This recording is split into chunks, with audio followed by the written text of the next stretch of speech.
27 Şubat'ta yapılan çağrıyla birlikte, Barış ve Demokratik Toplum çağrısıyla birlikte hem Türkiye'de hem açıkçası Orta Doğu'da zaten büyük etkilerini yarattığını herkes çok iyi biliyor. Ama dünyada da çok büyük bir yankı uyandırdı. Ulus devlet pratiğine dönük bu hamlenin ne şekilde gerçekleşeceğini, ne şekilde toplumların demokratikleşeceğine dair çok önemli bir çağrı ve bir perspektifti. Yani halkların kaderini aslında belirleyen bu kadar önemli bir perspektiften, bir çağrıdan bahsediyoruz. Bir yıl süren bu yankıyla birlikte tabii bunun çalışmaları da oldu. İşte 12. Kongreyi PKK gerçekleştirip orada kendi fesini gerçekleştirdi ve silahlı mücadeleyi durdurma kararını belirtti. Daha sonrasında yine buna dönük birçok hamleler gerçekleşti. TBMM bünyesinde işte komisyonun kurulması. Yani barış ve demokratik toplum çağrısı aslında Türkiye'de büyük yankı uyandırdı ve büyük bir yani sahiplenme de gerçekleşti. Bu anlamda tabii hem çağrıyla birlikte gerçekleşen hamlelerin e, devlet kanadından beklenen adımlarla birlikte bunların bir de hukuki zeminde e, yer bulması, yani şu ana kadar inkar edilen, yok sayılan, tanınmayan ve hukukun dışına itilen bir hakikattan bahsediyoruz. Bu hakikatle yüzleşmek ve artık hukukun o çerçevesi altına alınması, anayasal o çerçeve altına alınması, bu güvencenin sağlanması için bir takım adımların atılması gerekiyor. E, Çok önemli başat konulardan bir tanesi de umut hakkıdır. Umut hakkı biliyorsunuz hem yani uluslararası arenada hem işte yine de Avrupa Komitesi, işte Bakanlar Konseyi'nin yine aynı şekilde Türkiye ikaz niteliğinde yani umut hakkını sağlayacak hukuki o reformları acilen yerine getirmesi için ikazlarda bulundu. Ve bir nevi de aslında topu komisyona da, TBMM bünyesinde kurulan komisyona atmıştı. Şimdi bununla birlikte tabii bu süreçte artık bunların gerçekleşmesi, yani anayasal zeminde, hukuki zeminde bir takım adımların atılması gerekiyor. Yani hem o toplumsal demokratikleşmeyi, barışı sağlamak, hem entegrasyonu sağlamak açısından bunlar çok önemli adımlar. Gerçekleşmesi hayati adımlardır. Dolayısıyla 4 Ocak'ta gerçekleşecek olan mitingimizde umut ve özgürlük mitingidir.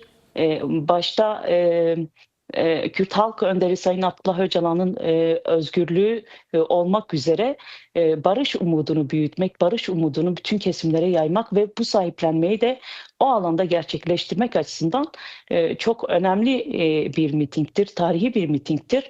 E, Bütün çalışmalar da bu şekilde yapılıyor. Açıkçası büyük bir heyecan olduğunu da belirteyim. Büyük bir heyecan, büyük bir yankı uyandırdığını da belirteyim. Çünkü orada aslında bütün taleplerin, yani şu ana kadar bir yıl içerisinde bir nevi onun bu barış çağrısının sözlü veya pratikte işte bazı eylemlerle gerçekleşmesi söz konusuyken burada artık bunun pratikte gösterilmesi ve bir takım hamlelerin gerçekleşmesi, yani devlet kanadında, hükümet kanadında bunların gerçekleşmesine dönük çok önemli bir mitingdir. Dolayısıyla orada yüz binlerin buluşması elbette ki bizde de büyük heyecanlar uyandırıyor.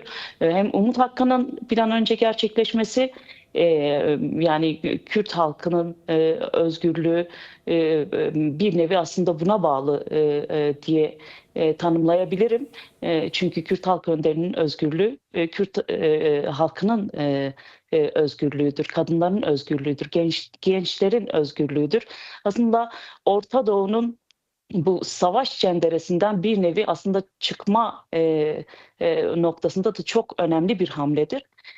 Dolayısıyla Türkiye'de bu noktada bu taleplere dönük, yani kendi sorumluluklarını yerine getirmeye dönük hamleleri gerçekleştirmelidir diye bu mitingde bu çağrılar, bu talepler en yüksek sesle dile getirilecek. Sayın Bartın, aslında konuyu şuradan da başka bir soruya bağlamak istiyorum. 27 Şubat'ta yaptığı çağrıyla aslında hem Türkiye hem de Kürdistan'da büyük bir etki yarattı Önder Apo, Barış ve Demokratik Toplum çağrısıyla. Ancak bu çağrının aslında baş muhatabı olduğu da kabul edildi Türk Devleti tarafından ve kendisiyle komisyonda bir görüşme gerçekleştirdi. Bu geçen süreç içerisinde sizin de bahsettiğiniz gibi Avrupa Konseyi Bakanlar Komitesi de yeni bir karar aldı ve bir sene daha uzattı. Haziran ayında bu kararın uygulanması bekleniyor. Umut Hakkı'nın uygulanması bekleniyor. Ancak diğer taraftan özellikle DEM Parti, sizin de partiniz olan DEM Parti, Kürdistan'da ve Türkiye'de halk buluşmaları gerçekleştiriyor. Özellikle süreç içerisindeki hem endişeler hem de talepler sizlere ifade ediliyor. Bu talepler elbette pek çok, yani açabiliriz bunları, ancak neden Önder Apo'ya bağlı olduğunu da bunu da sizden duymak istiyoruz. Yani şöyle belirteyim, aslında cevabı çok açık ve net. 100 yıllık inkardan sonra bu inkarın son bulması, yani 52 yıllık mücadeleden sonra bu gerçekleşti. Dolayısıyla bu 52 yıllık mücadelenin önderliğini yapan, öncülüğünü yapan Önder Abdullah Öcalan'dır. Elbette ki 100 yıldan daha fazla bir inkar, imha, katliam politikasına tabi tutulan bir halk bu noktada kendisini yok sayılmaktan çıkaran, kendisini inkar eden o anlayışa karşı varlığını ortaya koyan görüşü, önderi, lideri, hareketi elbette ki sahiplenecektir. Dolayısıyla kendi özgürlüğünü Önder Abdullah Öcalan'ın özgürlüğünde bulması gayet tabii yerindedir. Ve baş müzakereci olarak sonuçta bu diyalog zeminini oluşturan, halklara bu fırsatı tanıyan başat kişilerden biri olarak bu sorumluluğu almıştır. Fakat bunun bir sağlam bir zeminde yapılması gerekiyor. Sağlam, eşit koşullarda gerçekleşmesi gerekiyor. Yani halkların özgürlüğü, halkların hukuki anlamda o reformların gerçekleşmesi için haklara bu kadar önemli bir tarihi bir fırsat tanıyan bir çağrıyı gerçekleştiren baş müzakerecinin hala bir nevi aslında tecrit koşullarında tutulması kabul edilir değil. Dolayısıyla hani hukuki anlamda da Umut Hakkı'nın mevcut olması ve bunun hala gerçekleştirilemiyor olması elbette ki kaygılar da yaratıyor. Yani halkta da kaygılar yaratıyor. Bu noktada gereken adımların ve sorumlulukların yerine getirilmesi için de halk en yüksek mertebede bütün gücüyle zaten hem çalışmalarını yürütmektedir, hem sahiplenmesini gerçekleştirmekte, hem de taleplerini dile getirmektedir. Bu süreçte dediğimiz gibi yani sadece Türkiye ile veya işte Kürdistan'la sınırlı kalan bir süreç de değildir. Bugün Orta Doğu'nun nasıl bir işte 3. Dünya Savaşı'nın çok yoğun yaşandığı bir yer olduğunu herkes çok iyi biliyor. Devlet kanadı da bunu çok iyi biliyor. Dolayısıyla bütün halkların barış içerisinde yaşayabilmeleri, birlikte eşit haklara sahip yaşayabilmeleri için bunun tarihi bir fırsat olduğunu herkes biliyor.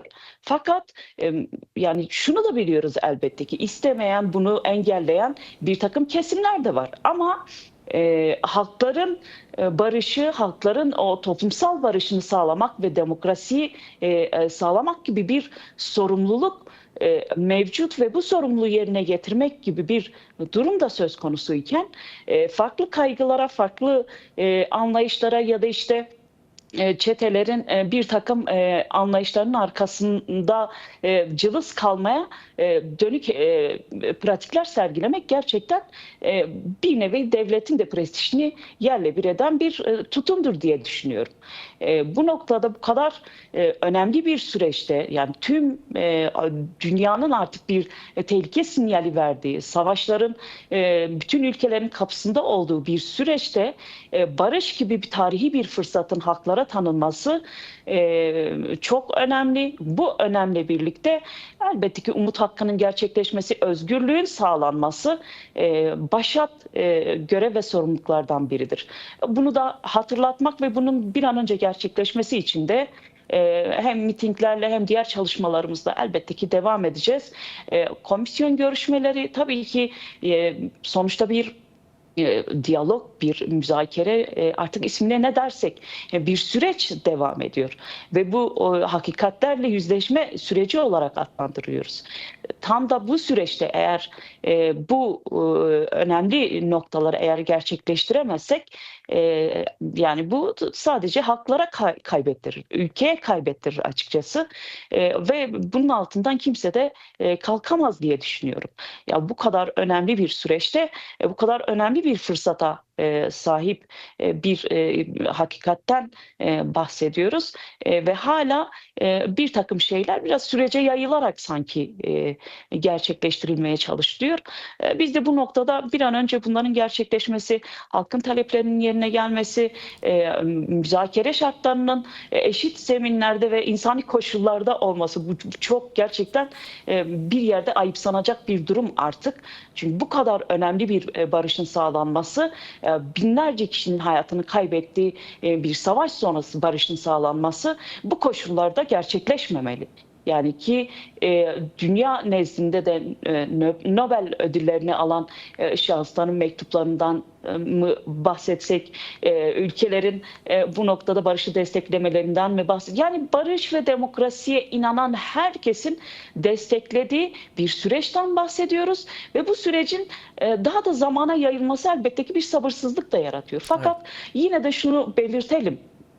En sağlıklı şekilde yürütülecek bir zeminde oluşması için de bizler Kürt halkı olarak, Kürt halkının siyaset anlamda çalışanları olarak bizler de elimizden geleni elbette ki sonuna kadar yapmaya hazırız. Her şekilde alanlarda, her yerde bu çalışmaları elbette ki sürdüreceğiz. Fakat hukuki anlamda da, yani biraz bu garanti anlamda bir takım şeylerin gerçekleşmesi gerekiyor. Bir takım hamlelerin, bir takım taleplerin, yani halka kayıtsız kalmak, halk gerçekliğine kayıtsız kalmak kabul edilir değil artık bu süreçten sonra.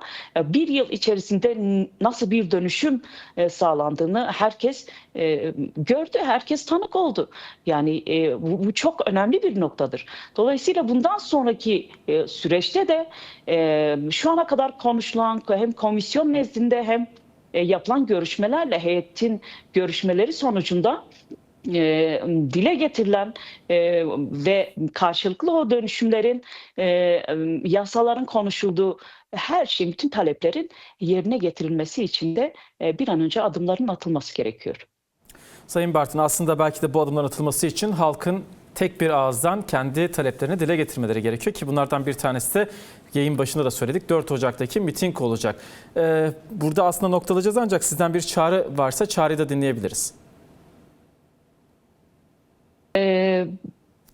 Barış süreciyle birlikte, 27 Şubat'la birlikte hem Türkiye'de, Kürdistan'da, Orta Doğu'da barış ve demokratik toplum çağrısıyla birlikte yeni bir atmosfer oluştu. Belki bütün halklara aslında bir nefes, bir umut ışığı oldu. 4 Ocak'ta İstasyon Meydanı'nda, Ahmet'in İstasyon Meydanı'nda gerçekleşecek olan Umut ve Özgürlük mitingine tüm barışseverleri, tüm demokrasiden yana olan tüm kesimleri bekliyoruz. Özellikle Kürt halkının tüm fertlerinin, bölgedeki herkesin o alana akın etmesi gerekiyor. Yani yüz binlerce kişinin tek ağızdan bu talepleri dile getirilmesi elbette ki büyük yankı uyandıracaktır. Elbette ki bu çağrıların gerçekleşmesi için çok önemli bir adım olacaktır. Bu noktada halkımıza çağrımızdır. 4 Ocak'ta Ahmet'in İstasyon Meydanı'nda buluşalım. Peki.